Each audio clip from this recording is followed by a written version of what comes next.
तो हेलो बच्चों, आप सभी कैसे हैं। मैं प्रदीप कुमार।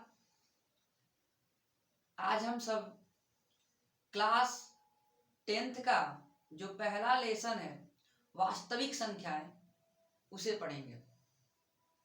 इसमें बहुत सी ऐसी चीजें हैं जो आप सभी पहले से पढ़ चुके हैं।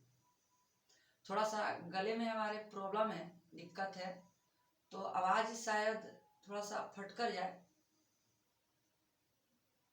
तो इस लेसन का नाम है वास्तविक संख्याएं, जिसे हम लोग रियल नंबर्स कहते हैं।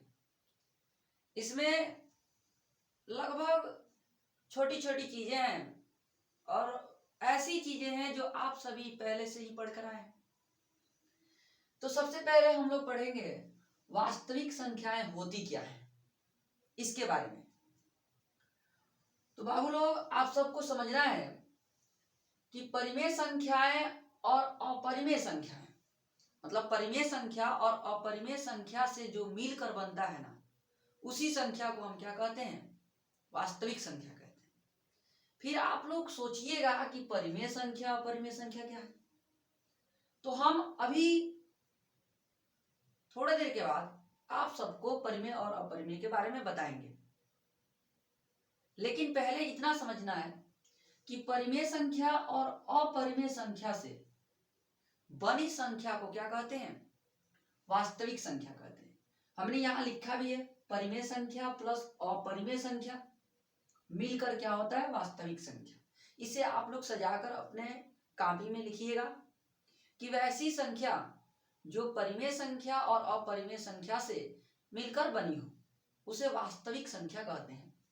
जैसे में √3, √5, 3/2, 2/3 इत्यादि, ये सभी जो हैं ये सब वास्तविक संख्या है।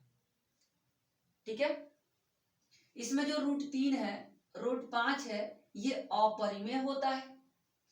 3/2, 2/3 ये आपका परिमेय संख्या होता है। तो हमने पहले ही बताया था कि दोनों मिलकर वास्तविक बन जाता है। दूसरा है अवास्तविक संख्याएं।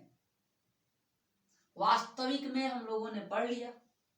अवास्तविक संख्या माने वैसन संख्या जिसका कोनो वास्तविक माने ना हो, जिसका कुछ भी मतलब ना हो। जैसे वैसी संख्या जिसका कोई वास्तविक मान न हो उसे अवास्तविक संख्याएं कहते हैं। जैसे में रूट में -9, रूट में -7, रूट में -16, ये सिर्फ अगर रूट में 16 होता ना तो उस स्थिति में 4 बाहर आ जाता, लेकिन यहां पर माइनस में √16 है। सिर्फ रूट में 9 रहता तो 3 बाहर आ जाता, लेकिन माइनस में √9 है। तो ये आप सबको ध्यान देना है कि इन सभी संख्याओं का कोई वास्तविक मान नहीं होता है। ठीक है, ये अवास्तविक संख्या है। अब पढ़ना है प्राकृत संख्या। हमने पहले भी बोला था कि आप लोगों ने इसे पहले भी पढ़ा होगा। अब प्राकृत संख्या है तो छोटी छोटी चीजें आप लोगों ने 8वीं क्लास में भी पढ़ा होगा, 9वीं क्लास में भी पढ़ा होगा। प्राकृत संख्या किसे कहते हैं, तो गिनती की संख्या को प्राकृत संख्या कहते हैं। गिनती की संख्या को प्राकृत संख्या कहते हैं, हमने लिखा है। गिनती शुरू कहां से करते हैं, गिनती गिनने कहां जाता है, तो गिनती हम लोग गिनते हैं 1 से। 1, 2, 3, 4 ऐसे ऐसे करके आगे तक हम लोग जाते हैं। तो गिनती की संख्या को हम लोग प्राकृत संख्या कहते हैं। जैसे 1, 2, 3, 4 डैश आगे तक चला जाता है। ठीक है। उसके बाद है पूर्ण संख्या। तो गिनती की संख्या में, अगर गिनती की संख्या में हम लोग शून्य लगा दें, गिनती की संख्या से जस्ट पहले अगर हम 0 लगा देते हैं तो वह कहलाता है पूर्ण संख्या। तो देखिएगा 1, 2, 3 ये शुरू हुआ था तो प्राकृत संख्या, इसके पहलवा हम लगा दिए 0, तो देखिए ना आप 0 से शुरू होगा। 0, 1, 2, 3, 4 और डैश करके आगे की तरफ चला जाता है। तो ये हो जाता है पूर्ण संख्या। अब एक प्रश्न बनता है, एक नहीं 2 प्रश्न बनता है। प्रश्न ये बनता है कि क्या सभी प्राकृत संख्या पूर्ण संख्या होती है? ध्यान से समझिएगा, क्या सब प्राकृत संख्या पूर्ण संख्या होती है? तो बिल्कुल होती है। जो ये प्राकृत संख्या है वो पूर्ण संख्या में आ रहा है कि नहीं आ रहा है? प्राकृत संख्या जो एक से लेके हम आगे की तरफ बढ़ रहे हैं, ये सब तो इसमें आ ही रहा है। तो प्राकृत संख्या पूर्ण संख्या होती है, लेकिन अगला क्वेश्चन यह बनता है कि क्या सभी पूर्ण संख्या प्राकृत संख्या होती है? तो पूर्ण संख्या प्राकृत नहीं होती, क्योंकि पूर्ण संख्या में शून्य है और प्राकृत में शून्य नहीं होता है। ये दो क्वेश्चन आप लोगों को याद रखने हैं। नेक्स्ट कॉन्सेप्ट है सम संख्या। तो ऐसा संख्या जिसमें 2 से पूरा पूरा भाग लग जाए उसे हम सम संख्या कहते हैं। जैसे में 2, 4, 6, 8 अपने भाषा में हम लोग जोड़ा संख्या कहते हैं। मतलब कि 2 से पूरा पूरा कट जाए। जैसे में 2, 4, 6, 8 इसमें 2 से भाग दीजिए, पूरा कट जाएगा। ठीक है। सबसे छोटी सम संख्या 2 होता है। हमने नोट पॉइंट करके लिखा है नोट में कि सबसे छोटी सम संख्या जो होती है वह क्या होती है? 2 होती है। इससे छोटा और कोई ऐसा संख्या नहीं है जो सम हो। सम संख्या का व्यापक रूप होता है, सम संख्या का व्यापक रूप होता है 2n, जहां n बराबर नंबर होता है। इसे हम लोग थोड़ा सा समझेंगे 2n का अर्थ क्या होता है। तो हम आप सबको यहां समझा देते हैं, ध्यान से देखिएगा। 2n, n क्या है? नंबर। हमने n के जगह पर 1 रख लिया, 2 रख लिया, 3 रख लिया, ऐसे करते हुए आगे की तरफ रख सकते हैं। जब हम 2n है तो इस 2n का अर्थ होता है 2 गुणा n। 2n का मतलब होता है 2 गुणा n। तो 2 है तो 2, n के जगह पर जब हम 1 रखेंगे तो देखिए ना 2 आ गया। अगर हमने 2 रखा, बीच में गुणा है, n के जगह पर अगर हम 2 रखते हैं तो 2 दूनी 4 हो जाएगा। ऐसे ही 3 रखेंगे तो 6 होगा, 4 रखेंगे तो 8 होगा। मतलब कि अगर हम n के जगह पर कोई संख्या रखते हैं तो हम जब भी निकालेंगे तो वह सम ही आएगा, वह सम संख्या ही आएगा। इसीलिए हमने बोला कि जो सम संख्या का व्यापक रूप होता है वह क्या होता है? 2n होता है। क्या होता है? 2n होता है। n के जगह पर आप कोई भी संख्या रख सकते हैं। अगला है विषम संख्या। इसका जस्ट उल्टा, उसमें था 2 से पूरा पूरा भाग लगता था, इसमें 2 से पूरा पूरा भाग नहीं लगेगा। माने कि वह ऐसा संख्या जो 2 से पूरा पूरा न कटे, जिसको हम लोग क्या कहते हैं जी? फूट संख्या कहते हैं। जोड़ा में न रहे वह कहलाता है विषम संख्या। जैसे में 1, 3, 5, 7 आगे की तरफ बढ़ता जाएगा। इन सब में 2 से भाग दे के दीजिए, कोई नहीं कटेगा। नोट में हमने लिखा है सबसे छोटी विषम संख्या 1 होती है। सबसे छोट जो विषम संख्या होता है वह होता है 1। ठीक है। इसका भी व्यापक रूप होता है 2n जोड़ 1 या 2n माइनस 1। इसका 2 व्यापक रूप होता है। सम संख्या में सिर्फ था 2n, अब कैसे आया हमने आपको बताया। इसमें 2 होता है, 2n जोड़ 1 या 2n घटाव 1। 2n जोड़ 1 होता है या 2n घटाव 1 होता है। चलिए इसे भी समझते हैं कैसे। यहाँ पर भी जो n होता है n, वह n बराबर क्या होगा? नंबर होगा। n बराबर क्या होता है? नंबर होता है। अब हम इसे भी समझते हैं विषम संख्या वाले को। 2n जोड़ 1, इसमें भी n के जगह पर कुछ भी रखिए, 1, 2, 3 कुछ भी रख लीजिए। तो 2 है तो 2, n के जगह पर हम 1 रखेंगे प्लस में 1, तो 2 1 कम 2 और 1 कितना हो जाएगा? 3 हो जाएगा। अगर हम इसी तरह से n के जगह पर 2 रखते हैं तो 2 गुणा में 2 और प्लस में 1, तो 2 दूनी 4 और 1 5 आ जाएगा। ऐसे ही 3 रखेंगे तो 7 आ जाएगा। ये तो रहा ये वाला 2n जोड़ 1 वाला। अगर हम 2n माइनस 1 वाले को लेके चले, 2n माइनस 1 वाले को लेकर चले, तो इसे हम यहां समझा देते हैं। देखिएगा 2n माइनस 1, n के जगह पर 1 अगर भर दें तो देखिएगा 2 n के जगह पर 1, बीच में गुणा है घटाव 1, 2 1 कम 2 और 2 में से 1 घटेगा तो 1 आएगा। अगर हमने n के जगह पर 2 रखा तो 2 गुणा 2 घटाव में 1, 2 दूनी 4, 4 में से 1 जाएगा तो 3 आएगा। मतलब कि अगर हम इस मानक रूप पर व्यापक रूप पे अगर हम कोई संख्या n की जगह पर भरते हैं तो हमेशा क्या आएगा, विषम संख्या ही आएगा। इसीलिए हमने कहा कि ये क्या है, इसका व्यापक रूप है। तो इसमें आप सभी को कोई दिक्कत नहीं है। देखिए हम थोड़ा सा बीच में आप सभी को कुछ बताना चाहते हैं इस पढ़ाई को यहाँ रोक कर। देखिए मैथ्स ऐसा सब्जेक्ट है ना कि अगर आप मन लगाकर पढ़ते हैं तो बड़ा ही मजा आता है बनाने में, और समझ में आए तब तो कोई बात ही नहीं है। लेकिन समझ में आता कैसे, समझ में आएगा कब, जब आप समय दीजिएगा, जब आप सबको पढ़ाया जाए स्कूल में या कोचिंग संस्थान में या फिर हम लोग पढ़ा रहे हैं, तो आप सब यदि ध्यान से पढ़िएगा ना तो फिर समझ में आएगा। लेकिन अगर मैथ्स को पढ़ते समय अगर ध्यान आपका इधर उधर रहता है तो फिर आप नहीं समझ पाइएगा। ये कहता है कि आप हमें समय दीजिए, हम लोग करते हैं शॉर्टकट जल्दीबाजी में, समझ में आएगा नहीं। हम लोग इससे दूर दूर भागते हैं। गणित को देखकर बच्चा सब दूर भागता है कि बड़ा ही भारी सब्जेक्ट है।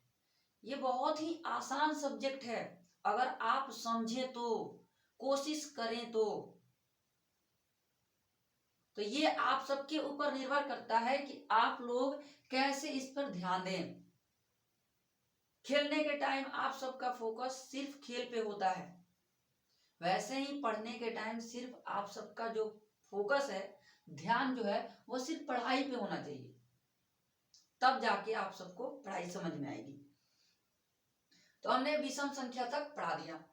इसके बाद आपका जो अगला कॉन्सेप्ट है वह है अभाज्य संख्या या ऋण संख्या। इसका दो नाम है, अभाज्य संख्या या ऋण संख्या। तो वैसा संख्या जो सिर्फ एक से और अपने आप से कटे, माने वैसा संख्या जो केवल एक एवं स्वयं, स्वयं मतलब होता है खुद से विभाजित हो, उसे कहते हैं अभाज्य या ऋण संख्या।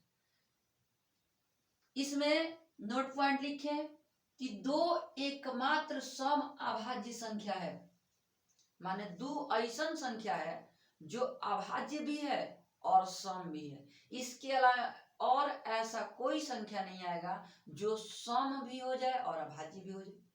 सम अभाज्य यही एक है। अभाज्य संख्या में अगर उदाहरण की बात करें, जैसे की बात करें, तो उसमें आ जाएगा आपका 2, 3, 5, 7, 11, 13। इसमें 9 नहीं आएगा क्योंकि 9 जो है 1 से भी कटेगा, 9 से भी कटेगा, 3 से भी कट जाएगा।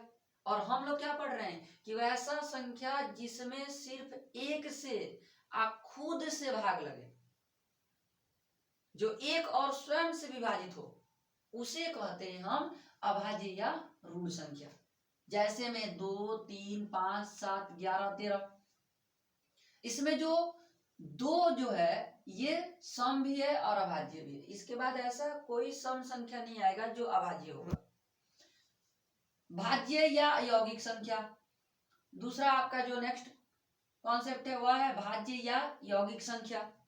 इसका भी दो को नाम, भाज्य कहिए चाहे यौगिक कहिए। तो इसका उल्टा होता है, उसमें था एक और स्वयं से सिर्फ कटे, इसमें है कि वैसी संख्या जो एक एवं स्वयं को छोड़कर किसी दूसरे संख्या से भी विभाजित हो जाए, वैसी संख्या जो एक एवं स्वयं को छोड़कर किसी दूसरे से भी कट जाए, उसे कहते हैं हम क्या, भाज्य या यौगिक संख्या। तो इसमें तो हो सकता है, इसमें आपका हो सकता है क्या, 4 हो सकता है, 6 हो सकता है, 8 हो सकता है, 9 हो जाएगा, क्योंकि ई जो 4 है 1 से भी कटेगा, 4 से भी कटेगा, 2 से कटेगा। 6 जो है 1 से, 3 से, 2 से, 6 से, सबसे विभाजित हो रहा है। तो जब कोई संख्या एक एवं स्वयं को छोड़कर किसी दूसरे से भी विभाजित हो जाए, उसे कहते हैं भाज्य या यौगिक संख्या। सबसे छोटी भाज्य संख्या 4 होती है, सबसे छोट भाज्य संख्या 4 होती है। इसके बाद है पूर्णांक संख्या। तो पूर्ण संख्या के पहले धनात्मक या ऋणात्मक का चिन्ह लगा दे हम, तो वह पूर्णांक संख्या कहलाता है।